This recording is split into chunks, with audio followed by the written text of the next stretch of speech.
avant d'envisager la suite, et puisque Roland a parlé de tout à l'heure en ce qui concerne Ibra de psychologie, évacuons ce dossier. Il y a quand même, il faut vraiment le dire parce que ça fait partie du début du match. Là, le premier choc pour tout le monde, parce que personne ne l'avait vu venir, c'est que Blanc décide de mettre Aurier titulaire. C'est pas que le choix d'Aurier par rapport à ce qui s'est passé. C'est également qu'est-ce que tu envoies comme message à Marquinhos, qui a toujours été irréprochable, qui a fait partie de l'équipe qui a qualifié le PSG contre Chelsea. Ce gars-là, tu lui envoies le message que bon bah écoute, là ça va être sans toi, on va faire jouer Aurier. Sportivement, le mec n'est pas en rythme. Ça fait combien maintenant? 1 mois, 2 mois son histoire là? Donc il ne joue pas. Son dernier match avec le PSG, c'est le 10 février. Voilà. Et donc il a fait 2 matchs internationaux avec la Côte d'Ivoire. Bon, pas de rythme. Il a quand même fait 2 matchs internationaux. Ouais, le mec il rentre. Ah, okay, donc déjà, dans quelle disposition tu le mets lui? Je parle même pas de Marquinhos, tu le mets lui. En gros, c'est, tu sais, t'imagines dans le vestiaire le regard, Roland, le coach, le joueur, hey, je te mets là, hein, tu vas me le faire le gros match, hein, les débordements, les machins, les trucs, ok. Il le fait pas. Il passe à côté de son match. J'ai même pas envie de l'accuser sur le match. C'est sur le choix de Blanc de le mettre. Parce que c'est toujours l'entraîneur qui décide de mettre le mec sur le terrain ou pas. Et il est dans le coup du 2-2 qui te met quand même dans la merde. Daniel, jusqu'au but, allez, qu'on peut lui reprocher. Et là, je pense qu'a-t-il apporté à l'équipe? Qu'il est mort sans essence. Mais sur la première mi-temps, vous l'avez trouvé mauvais? Non mais attends, c'est pas ça. Encore une fois, Marquinhos fait la même.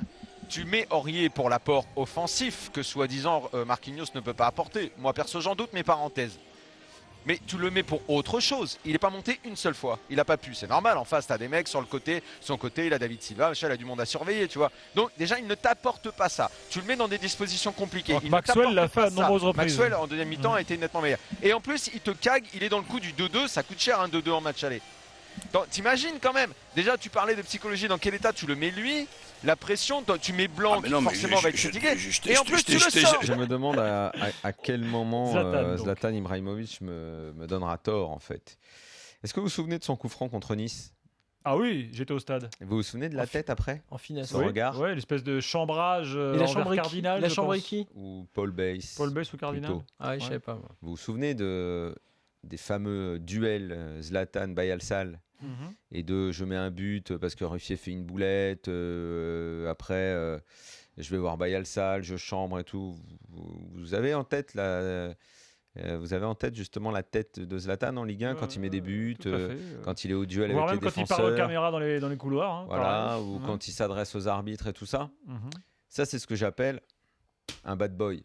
J'adore ça. Moi, dans le football, j'adore ça. Je ne suis pas contre ça. Il a envie de chambrer, c'est bien. Ça donne du jus, du caractère au football. J'aime pas les mecs lisses. J'ai pas de problème avec ça. Sauf que moi, je veux que les mecs, ils le soient tout le temps. Moi, je veux que les mecs, ils soient pas comme ça quand ils sont dominateurs dans une équipe qui a 10 fois plus de moyens que les autres et qui se balade et qui cartonne tout le monde. Moi, je veux que le mec, il assume et il le soit tout le temps.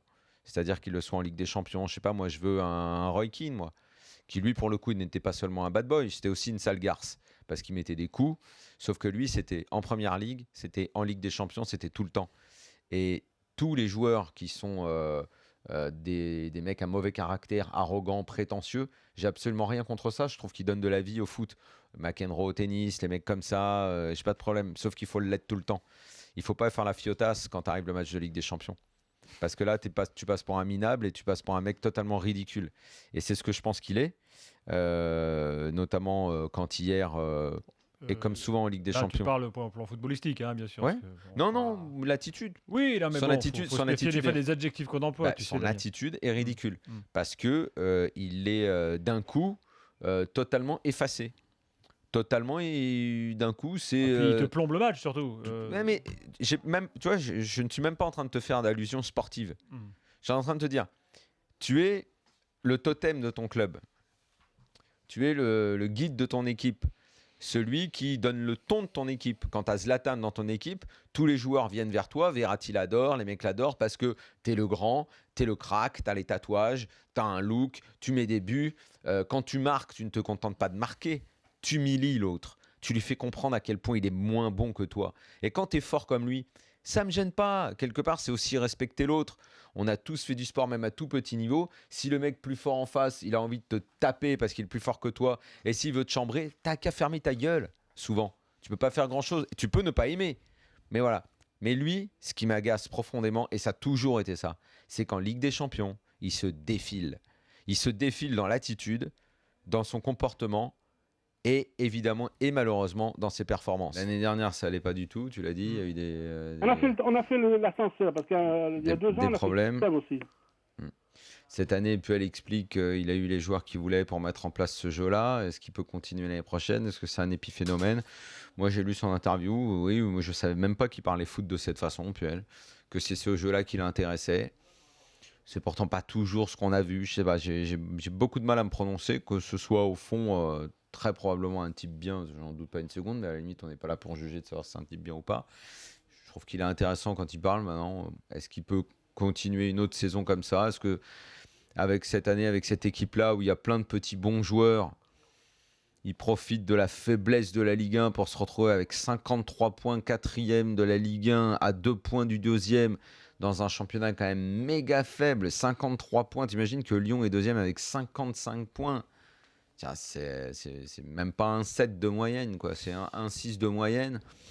Michel, merci. Je sais pas.